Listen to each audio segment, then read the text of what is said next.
নওশাদ সিদ্দিকীকে গ্রেফতার করা হলো কেন? পুলিশ মন্ত্রী জবাব এই জবাব তুমি দেবে না, এই জবাব তোমায় দিতেই হবে, এই জবাব তোমায় দিতেই হবে।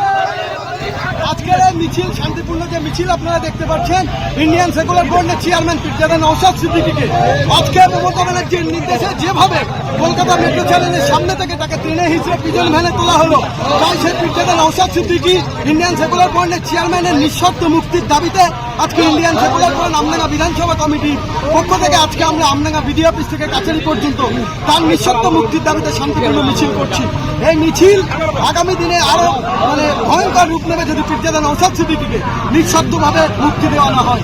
তার কারণ তিনি সাধারণ মানুষ, খেটে খাওয়া মানুষের যারা ভিন রাজ্যে গিয়ে যে সকল আমার দাদারা কাজে গেছেন, কর্মরত সেই পরিযায়ী শ্রমিকদের উপর যেভাবে নির্মম অত্যাচার হচ্ছে, সেই অত্যাচারের বিরুদ্ধে এবং যেভাবে কেন্দ্র সরকার ওয়াকফ সংশোধনী বিলের নামে যে কালা কানুন আনতে চলেছে, সেই কালা কানুনের বিরুদ্ধে আজকে আমাদের পীরজাদা নওশাদ সিদ্দিকী কলকাতা মেট্রো চ্যানেলের সামনে ধর্ণা দিতে গেছিল।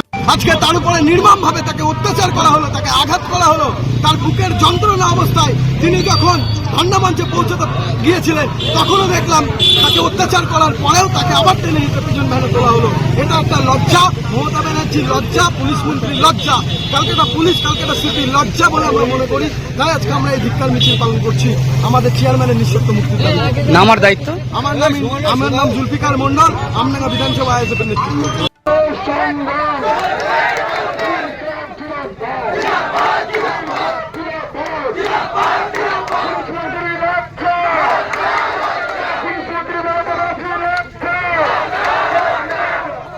সবাইকে অনুরোধ করবো, যারা এতক্ষণ ধরে মিছিলে হাঁটলেন, আপনাদের কাছে অনুরোধ করবো, আপনারা আমাদের কাছারি 3 রাস্তার মোড়ে আমরা সাময়িক সময় আমাদের কর্মসূচি শেষ লগ্নে আমরা একটু রাস্তায় বসবো।